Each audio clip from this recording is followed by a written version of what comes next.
Welcome to the plenary, Philanthropy's Role, Solving for Crisis While Taking the Long View. I would also like to welcome our web audience, and if you're live tweeting, please use hashtag GPF16.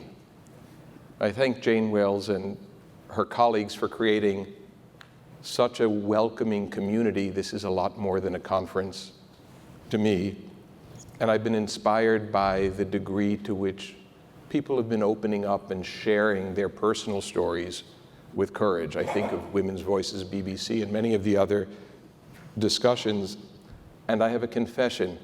I've been poorly attempting to follow in Tony Blinken's footsteps since I first stepped foot in the college newspaper office many years ago. And here I am decades later. The second confession that ties to taking the long view is I sometimes feel in awe and wonder why I'm here. I look at our esteemed panelists and me, and it's a bit intimidating, more than a bit intimidating. But it makes me think of the first time I was in a refugee camp as a teenager. I had no intention of getting into this field, but after college I moved to the Middle East and was living in Jerusalem and commuting east of Jerusalem. And one day on my school bus, a public bus, the bus stopped, I saw flashes of light and someone had thrown a Molotov cocktail, doing a lot of damage, and thank goodness not too much damage to me, but covered with blood and burning glass and the like. And after trying to deal with what I later learned was post-traumatic stress, I found myself a couple of days later, after having not slept, walking to the gates of the refugee camp that was across the street from where the Molotov cocktail was thrown, and I was petrified and my heart was racing, and I walked into that camp, the first of many, many dozens of times. I wanted to know something, but I had no money and no name and no power, and I decided I'm never going. I was very thankful for having survived, but I'm never going to have the feeling that in the previous years of my life, I tried to be a good person, but I had never done anything at scale that I thought could make a difference and leave the world a better place than what I found. And I vowed then that I might have to take the long view, but I'm going to try my best. So I'm honored to be among the co-panelists and really look forward to the opportunity to trying to learn more and do more. Over the past 2.5 days, we've heard about the challenges faced by people on the move, from the refugee crisis to rapid urbanization, to restless young people in search of meaning, but tempted by violence instead. We've heard inspired solutions that are being put into practice every day. We've heard from government leaders, thank you, Deputy Secretary Blinken, from noted scholars like Will McCants, and from remarkable entrepreneurs like Shahed Amanullah and Sakina Yaqubi. As we begin the discussion, I also invite you, the members of the audience, to start thinking of questions you'd like to ask, since we'd like to make this panel as open as possible. Now we turn to philanthropy's role and the intangible assets that philanthropy brings to bear. FAYEEZA NAQVI is co-founder and chairman of the Aman Foundation, a private philanthropic trust headquartered in Karachi, Pakistan. Together with her husband, Arif, she created the foundation in 2008 with the aim of transforming the lives of the underserved by focusing on health and education. In 2013, Mrs. NAQVI partnered with the Gates Foundation and with the Packard Foundation to launch the Souk initiative to provide women with access to family planning. In recognition of her work and her contributions to Pakistan's Health and Education Center, she received the Global Humanitarian Award for Women and Children's Health. Dr. DONNA SHALALA is the president of the Clinton Foundation. Previously, she served as president of the University of Miami. Prior to that, she was the president of Hunter College of CUNY. In 1993, she was nominated as Secretary for Health and Human Services by President Clinton and served for 8 years in that cabinet role. And in 2008, President Bush presented her with the Presidential Medal of Freedom. I have the honor of leading the Porticus Foundation, which is an international foundation with headquarters in the Netherlands, but active programs supporting social justice, human dignity, and sustainability in 90 countries around the world each year. I also have the pleasure to serve as the chairman of the NAQVI campaign. We're committed to ensuring that children have the right to survive into adulthood. Now some questions for my co-panelists, and I thank you. Mrs. NAQVI, the Aman Foundation does take the long view. It works to advance development and resilience in Pakistan and beyond. What's your strategy, and in what ways is Pakistan emblematic of the very challenges we've been discussing? Thank you, Daniel. Before I get into your question, I feel I really need to talk a little bit about Pakistan to give you all some context. Please. So in Pakistan, we know a lot about migration and urbanization. Our current population is about 1/3 urban, and this is going to rise to 50% by 2025.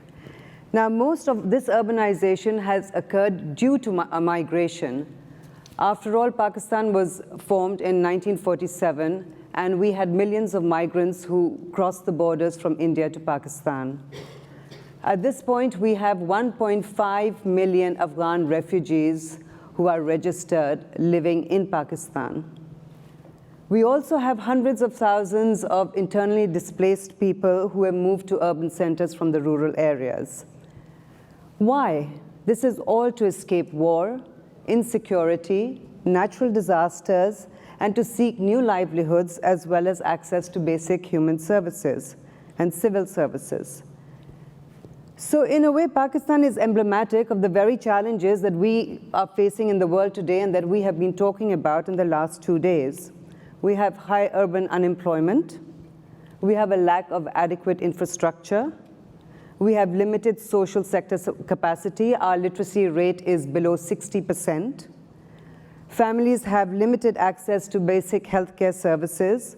We have very, very high, I'm sad to say, very high infant mortality and maternal mortality rates. About 276 women die for every 1,000 live births in Pakistan. The scope of these challenges is huge for us in the country and for the world at large, considering that we are 190 million people. And I would like to repeat that number to you so it can sink in. 190 million. That is more than half the size of the United States. And it is the size of the UK, Germany, and France combined. So you can just imagine the issues that we have. However, this is one side of the story, and I want to tell you another. We have a very rich culture and history which dates back 3,000 years to Mohenjo-daro. We have produced Nobel laureates, and of course all of you must know of Malala. We have democracy in Pakistan, and we are a philanthropic nation because Pakistan is amongst the top 10 countries in terms of giving money to themselves. We have our challenges, but I think we have to see these as opportunities to make a difference in the lives of people. So can I talk to you a little bit about the foundation now? Oh, please. Am I kind of going over time? Please, it's perfect. So our family started Aman Foundation 8 years ago. And our vision was to transform lives, and we want to give people dignity and choice. And this is something we've talked about, in the last few days, and it is very much up there. But we don't realize these are things we just take for granted for all of us here in the room. But this is just a first. It's just not available over there in Pakistan. So we want to do this by empowering the youth of our nation because we don't want them to fall into the trap of extremism. About 55% of our population is under the age of 24. That is an amazing opportunity to be able to harness the talent to unleash their potential for the country. Secondly, we're empowering women to take control of their own destinies. And for me, the second point is very, very important, because when it comes to women, it's not just about the economic and health issues, but it's a basic human rights issue. And we all know that it's very important. I mean, if we have healthy, educated, and empowered women, they are going to lead to productive societies. So we focus on healthcare and education, as you said.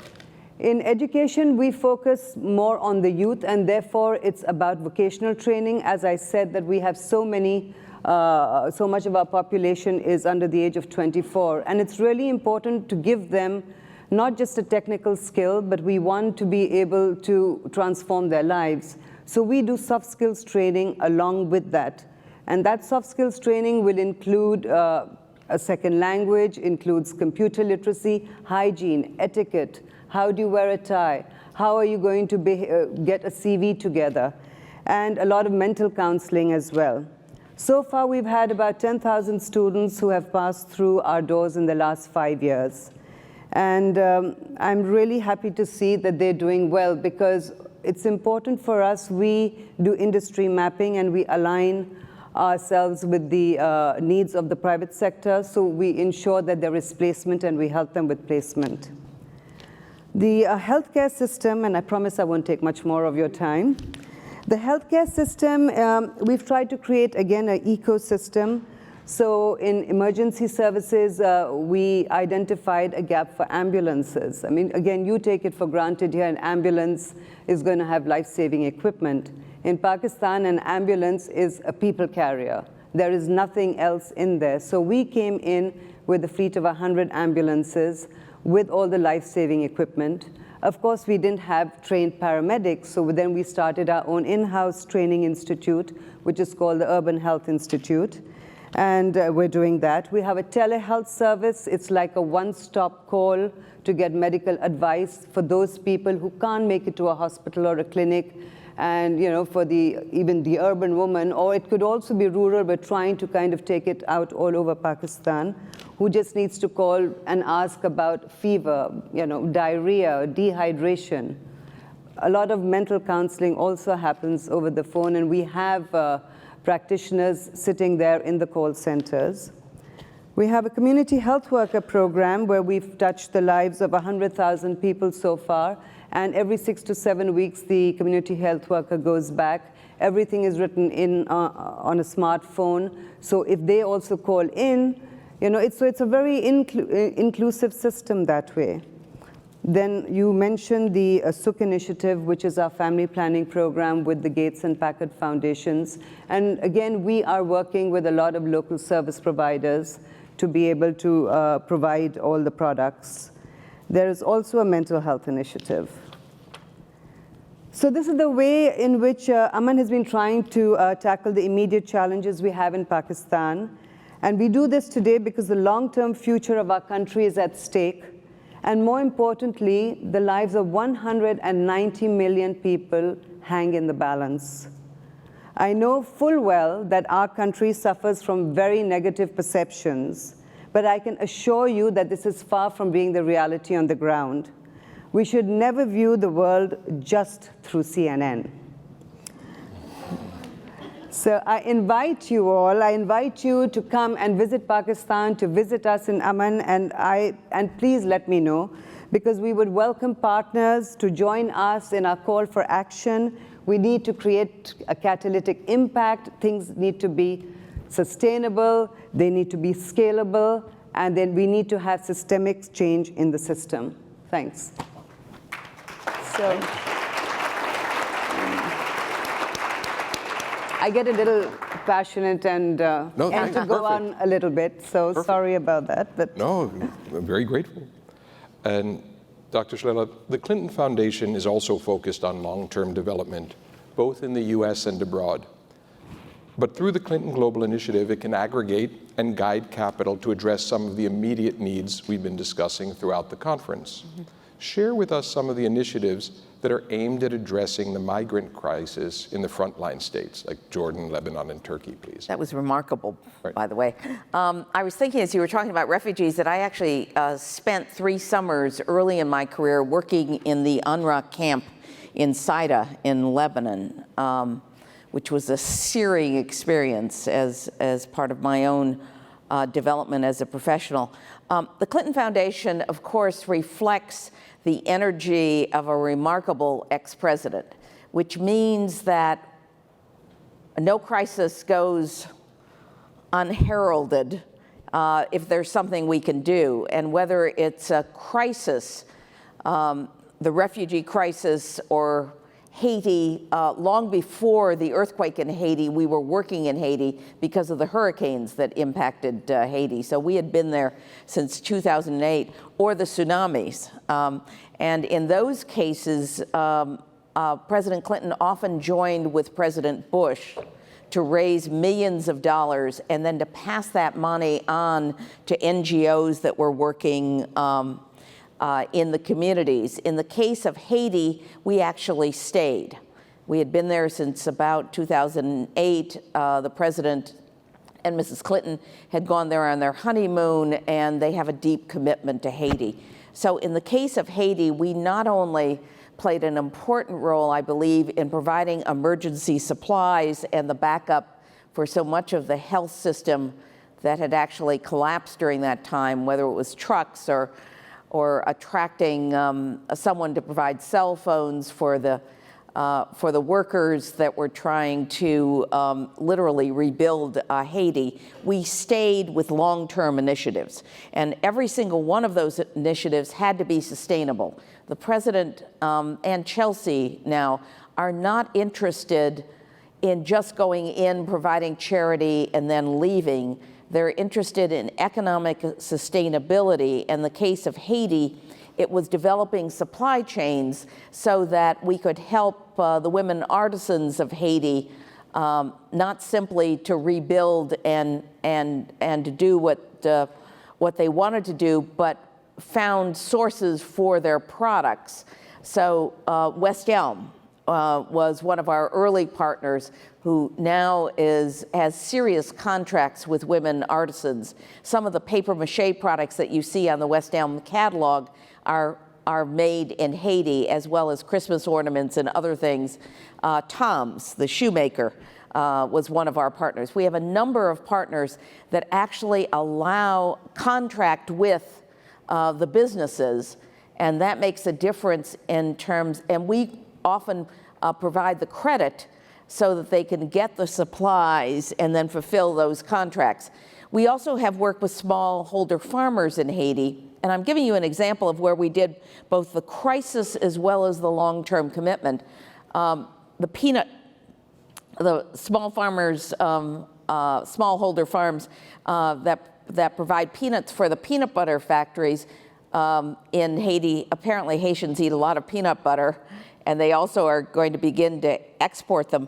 We developed the supply chain, upgraded the quality of the products, and are now transitioning. Those farmers are transitioning and starting to add products like lime trees. And so we'll provide the backup and the expertise in a for-profit setting in which the additional money that we take off the top is reinvested in those farmers. Most of those farmers are women, and when I met with them recently, a few months ago, they told me that not only were they going to invest in lime trees, but also in animals, but they were sending their children to school for the first time. And I said, the girls too. Of course, I wasn't going to let them off the hook. The girls too, and they said, absolutely. So it has not only increased their income dramatically, give them a business that's sustainable, but we did the whole supply chain, which is very important. It's not just an old-fashioned co-op, it's the whole process that will make these companies sustainable. And then the third thing we've done, working with women, developing small entrepreneurs. For Americans, it sounds like Avon calling, but it's with Unilever, which supplies women in the villages with household products that they sell. They take 17% off the top. As the president likes to say, we haven't lost one tube of toothpaste.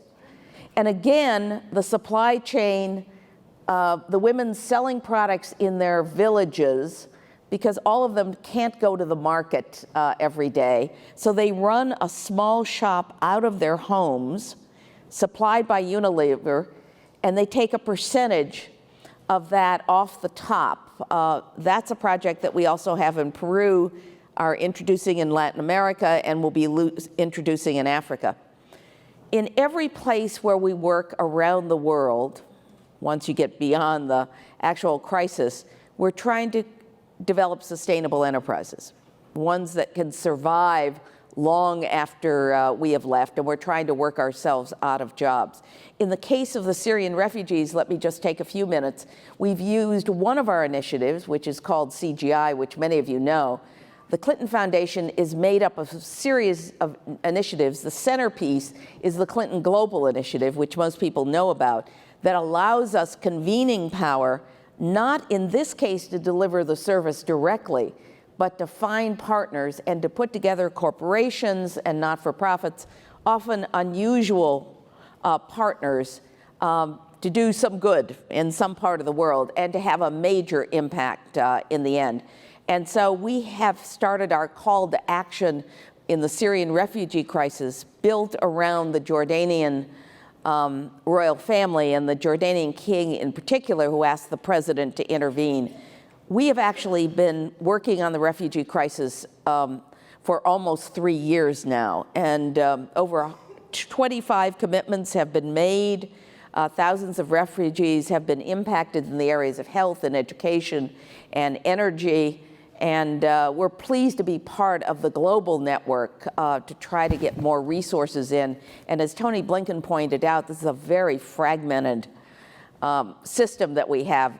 Even the UN agencies are fragmented, but we're doing our part in the refugee crisis to try to bring together partners. They're doing the work. Many of them have been there for many years. Some of them are represented in this room, and what we try to do is to help them with the resources, but not to deliver the services directly ourselves. So the Clinton family and their foundation works in a variety of different ways, both in our own initiatives as well as in our partnerships with people all over the world. I've only been actually in this part of the business. I spent most of my career with a tin cup, going to philanthropists myself. So it's kind of fun to be on this side, though the president's dream is about partnerships. He spent much of his career going to conferences in which people talked and talked. His own conference requires that you make a commitment. And that's actually the genius of the CGI. So why don't I stop there? I can give people lots of examples, but I think most of you know some of these parts at least. So in other words, we're all over the place. Oh, thank you. That's great. So you're referring to power to convene. Do either of you or both of you have some thoughts on what are the intangible assets that foundations have that could make a difference, both in terms of your foundations and what the rest of us can potentially be doing? You know, everything we've learned is that we have to have partners, that you can't do it alone, that it's hard to do it alone. You have to find friends and partners that can do it with you, that have the same goals, that work out the strategy with you. And sometimes, I didn't give an American example, sometimes just the convening power, you don't have to spend a dime. We just have transformed the housing market in Detroit, a distressed city in the United States, because the mayor of Detroit came to the president after he had been to the president of the United States and to the governor of his state, both of whom had said they'd help. But he came to President Clinton and said, I've got a problem. There are thousands of homes that can be bought by people, and we can get them mortgages. What we can't get them is the money to renovate those houses. And the law requires that if you buy a distressed house, you have to bring it up to code within a year. And there's no way to put together a second mortgage because the homes are valued at such a low price. So they can't get a mortgage that's large enough to take that. So President Clinton literally put 5 bankers, the regulators, and the government people in a room and locked the door and said, come up with a solution. And we just announced the solution. The solution done by the banks with backup from philanthropy. The risk is in philanthropy, though it's not a great risk given how the bankers have put it together, in which the first mortgage and the second mortgage are actually lumped together. The second mortgage is for $75,000. It's at 5%.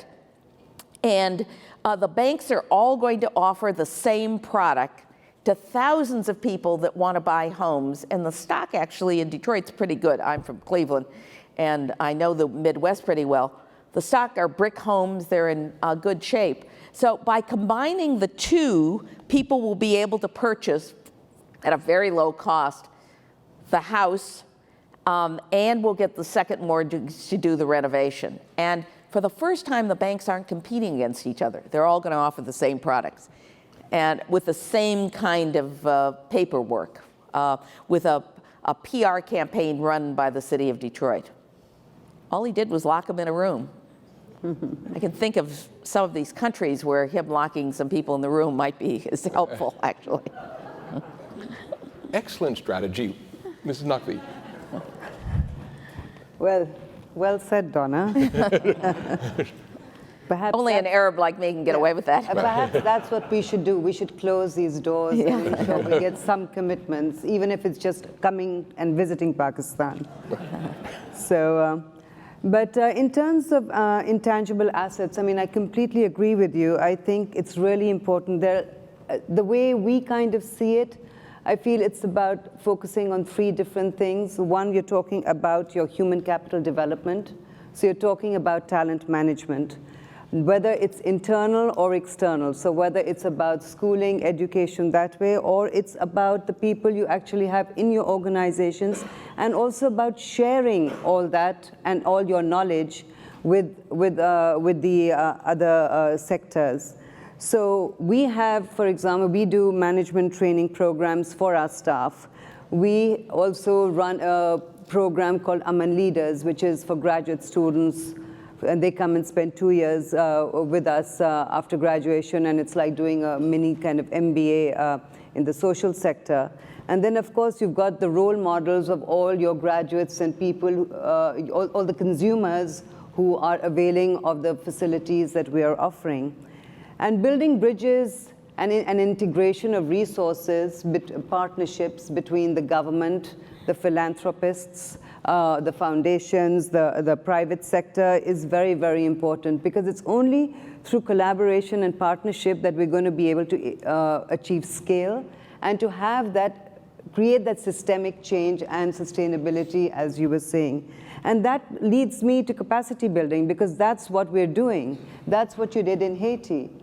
And that's what it's all about. As long as we're able to augment what the governments are doing, what other people are doing, and add value, which is going to be exponential, we should be able to effectively deliver and have a great quality of services. That strategy works, and it feels so consistent with what GPF is doing, where you're taking GPF and franchising around the world for conferences and the like. How are you? Sorry, could I just add one more thing? Because I think, again, going back to what Donna was saying, it's about the communities taking ownership. Because it's only when they feel you've gone to them, you've heard what they want. You need to listen rather than just do. So once you speak to them and you allow them to take ownership of it, they're going to be part of the solution. So I learned that lesson a long time ago as a Peace Corps volunteer in a mud village in southern Iran. I learned to listen to people. So what are the models that you've seen using this partnership approach or creating networks of networks to really do partnership with long-term sustainable goals and achievements? Well, let me take you to Cartagena, one of the most beautiful cities in South America, where the restaurants, which are world famous, and the hotels were importing all of their vegetables and fruits, even though people were growing fruits and vegetables. But the smallholder farmers needed to be organized. They needed the supply chain. They had no way, and the restaurants had no way of purchasing from these smallholder farmers. So organized with a supply chain, with long-term contracts, We were able to help them get organized, create an actual company to do that. And now they're local, all those restaurants and hotels are local sourcing all of the fruits and vegetables that, that they're cooking. Will move on for other products, but it took a certain amount of organization, training, upgrading the quality, and the full cycle organized so that both the restaurant owners were comfortable that they were going to get what they needed, as were the hotels, and very proud of the fact that they could local source these products. Yes. So in addition to the Foundation's assets for deployment and power for convening, which other assets have been helpful when I think of your voice, leadership, advocacy, the rigor of the evaluation that you're providing? How important are these in the balance? Mm-hmm. I think particularly when you have a particular person like President Clinton, you have to be careful. People are always asking us whether we'll endorse this or endorse that. And so we have to be very strategic in using his voice.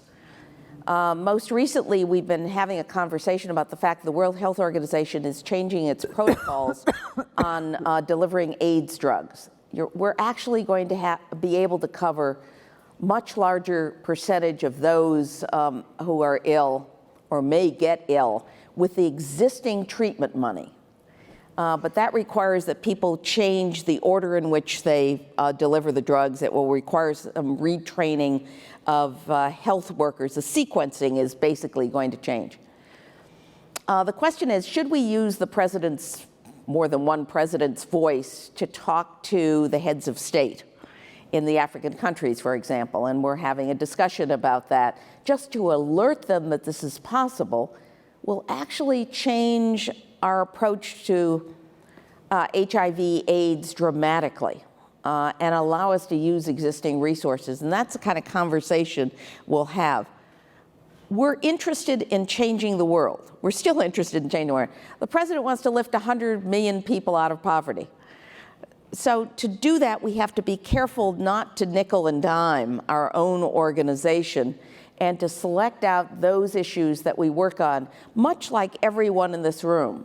We have to be strategic about what we do and how we do it, because we do have an extraordinary voice, and we want to make sure, and he wants to make sure, that he has the greatest impact. Thank you. And I would then say that as a family foundation, we are obviously in a different, working with a different set of people, same problems, but the numbers are different. So I think the way one can convene is really about gaining trust. And again, it may seem that obviously CGI is going to have that trust. However, other foundations like ourselves need to garner that trust from within the community, and it is only when it comes from within the community that it will extend to government and to other people and externally and be able to create those partnerships. We have taken risks so that we can deliver, we can innovate and deliver things, but again, that is something that a private foundation can do because it's easier to get on with the job without worrying about answering the 5,000 questions which come with all the multilateral agencies. I don't think it matters if you fail, if you do things, because it's only when you're going to try them out that you're going to know if they're going to work and be the solution. We are a young organization, and like I said, since we have managed to get the trust of the people, I was in fact speaking with Jane and seeing how it is that we can create a sort of constituency of the philanthropists who are, and the different foundations and government who are in Pakistan, and get us together on one platform. So then again, we have a much larger voice, a stronger voice to be able to take this forward. I think the other very important thing is the rigor of evaluation, really. And the way we focus and work within our organization is we base our strategy on following business principles. I know there were discussions a couple of days ago and people were saying, well, we don't know whether that's really the right way forward in this. But I really feel, again, in countries like ours, which are still developing, which are emerging, which have great potential, but they need to have these parameters. It's very important. We need to have that focus. We need to have cost optimization. We need to have structured talent management. We need to have a well-defined value proposition, because otherwise we can go all over the place. One of the biggest challenges that we faced was actually not wanting to do everything, because then you spread yourself too thin. So it's very hard, because when you first start off giving from your heart, and you're giving to individuals, and then you kind of move and you give it to other registered charities or NGOs, and then you say, no, we want to create, do direct interventions because we want to create that scale. So it's just all these things. Accountability, transparency is very important. No, I agree with that. We have a whole metrics team because we get our resources from other foundations and individuals. We have a very sophisticated metrics team so that we can tell people what the impact is of our work and how efficient we've been in providing those opportunities. Thank you. And it's so hard to actually measure impact. How do we measure impact in so many things? When we're talking about, dignity of life, I mean, you can say, okay, impact in terms of your MCPR, your contraceptive rate has gone up and this, that, the other, but all the other things, it's very, very hard to evaluate. So it is, and maybe now is the time. We'd love to welcome questions from the audience. Please raise your hand and I'll point to you for questions one at a time. If you're called on, please stand up, introduce yourself, and please keep your questions concise to allow as many participants as possible to speak. We're also taking questions via Twitter, and feel free to submit them using hashtag GEF16. And someone will bring.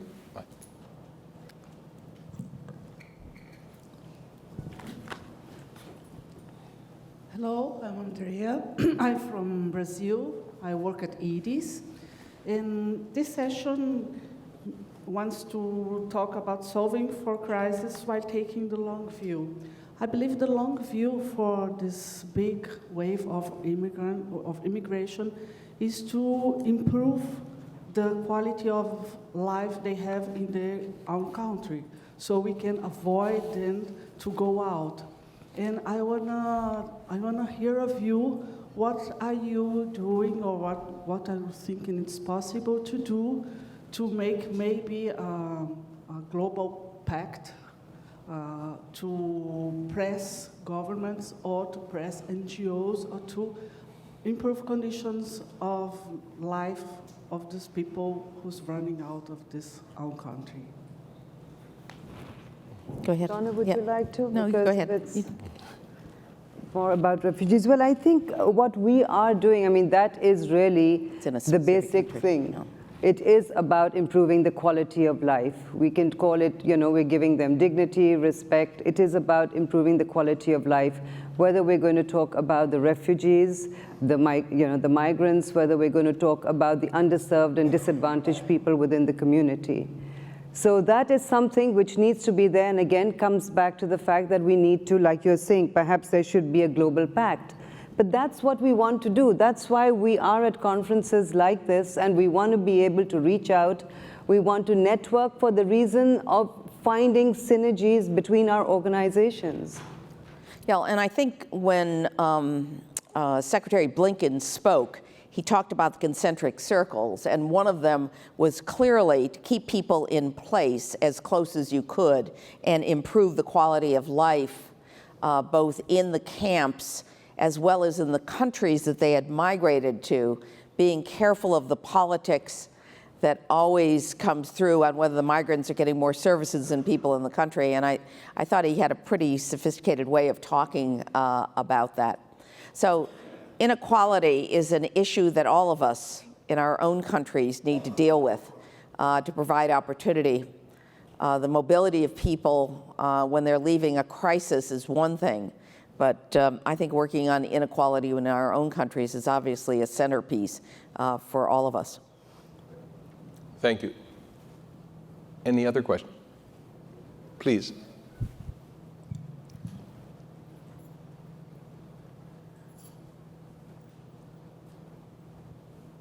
Hi, my name's Robin Hollingshead with the Margaret A. Cargill Philanthropies, and I really appreciate what you said about it's hard to measure impact.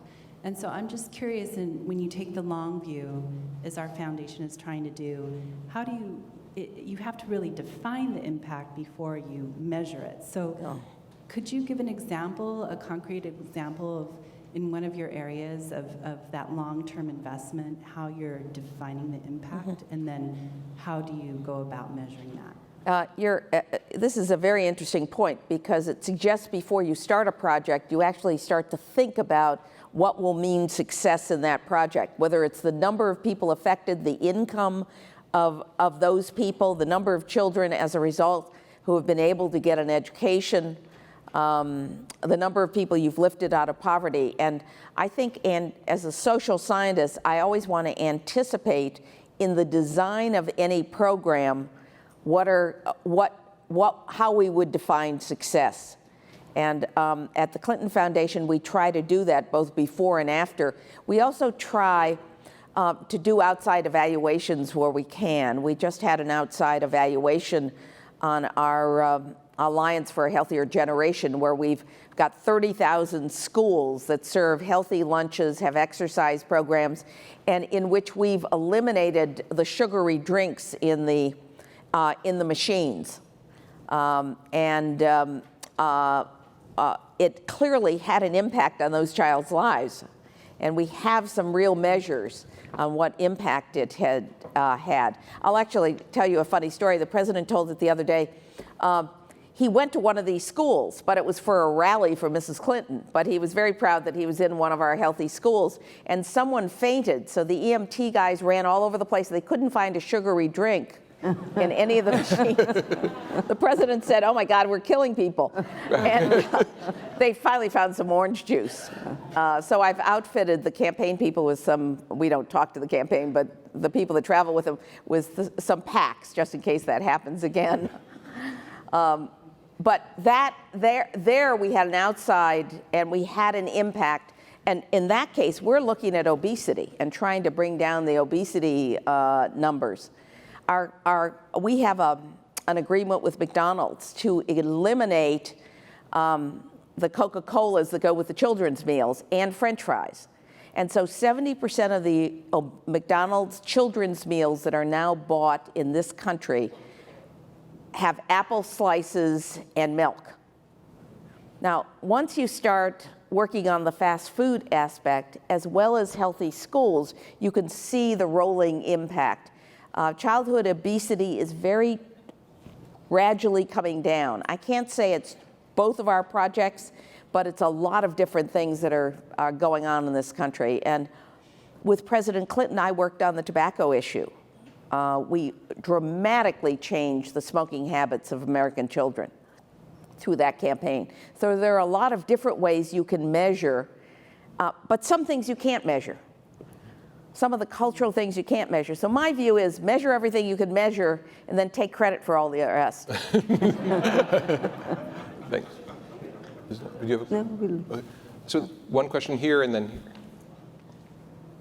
Please. Hi, Yvonne Moore from Moore Philanthropy. So sticking with the topic of impact, quantitative measures are obviously extremely important, but I always want to know what's on the other side of a number. Can you talk a little bit about breadth and depth of programming? Wow. How many minutes do we have? I think that in public health in particular, and in some of our other projects, we're always looking for the niche where we can make a difference, where our voice, and as opposed to duplicating what other people are doing. So in the environmental area, for example, we're the people that are organizing the small islands in the Caribbean who don't have the capacity to organize themselves to reduce their dependence on oil and gas. And so they don't have the capacity to be able to bid out, to talk to companies, to wind farms, and to other kinds of things. So we actually are organizing those islands to try to reduce their footprint. And we've organized women that work in the utility industries in those areas as well. So we're always looking for where we can do something in depth, but in an area in which other people haven't stepped. And that's true of our public health programs as well, where we're organizing communities to make sure that no one falls between the cracks with all of the stakeholders. Or in Africa, where we're very much focused on for-profit businesses, on investments in places that can survive in the long run, as well as what we're doing in Latin America. So when you talk about depth, it's the depth of the impact, the thousands of people that will be affected, and the intended consequences. They'll end up sending their kids to school and being able to build houses, strong houses for themselves, and in adding the healthcare component and the educational component as well. So just going from peanuts to lime trees to animals gives you a sense that these are not just one-shot investments from our point of view. And please, would you be kind enough to stand up and introduce yourself?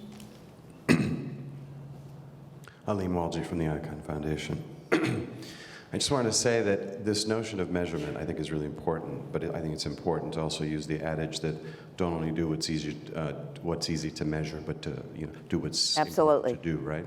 And I think one of the things that we've found is that we can have metrics around what it is that we want to achieve, what success looks like. But increasingly in the countries in which we work, which we kind of ordinarily take sort of a 100-year perspective as to what success looks like, not sort of a 10-year perspective, is that the more we speak to the communities themselves about what they want, it often doesn't match with what we think success is, right?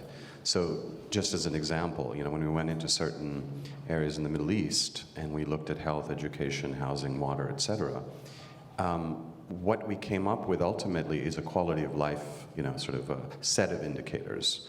It's not one indicator. And a part of those indicators that we would not have anticipated is the importance that the communities said of relationships with their neighbors, the importance of green space where their kids could play. We couldn't have made that up, right? But when we spoke with the communities, we realized that we need a much, much more robust way of evaluating what success looks like. It's not to suggest that we should be any less rigorous about what we measure, but it's important that we are inclusive about what to measure. You're absolutely right, but that's why I said you have to listen to the community. Yeah. The most important lesson I learned as a 21-year-old living in a mud village in southern Iran was to listen to the community. And we were supposed to go in and do all sorts of things, but we sat down with the community, and what did they want first? They wanted us to build a mosque. Well, you can imagine the conversation between the Peace Corps volunteers about whether government employees, US government employees, could build a mosque.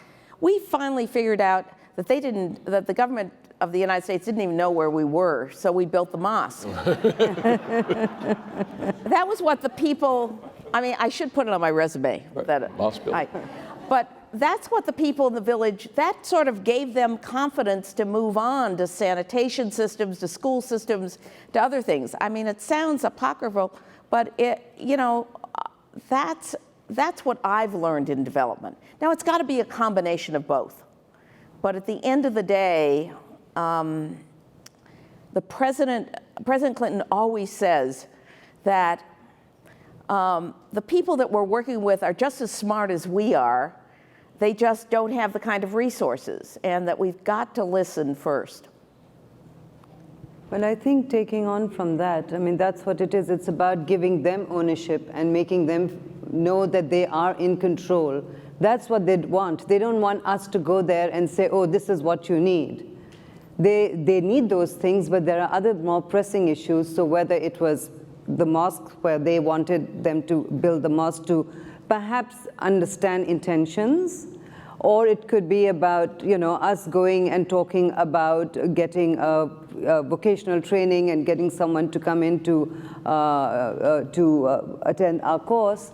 And the people are saying, well, I mean, how are we going to be able to let our son or daughter leave because we don't have food, we don't have running water, or the person has to go and get water from somewhere else? Well, sort out our water problem first, and then we'll see what's going to happen. So, like I said, they need to take ownership, they need to tell us what their problems are, and we have to sort those out first before we're going to be able to go and do more capacity building and help them achieve you know, the certain markers that are set by society just in terms of having a quality of life. And at the end of the day, it's really, I mean, we use the word society, but what is society? We are individuals. We are, you know, families and individuals, and we have to take cognizance of that fact, and we have to give that respect to people and not just have this one word called society. I feel truly blessed to be here with you. I'm inspired by your leadership and vision. I thank you as panelists. I thank the audience.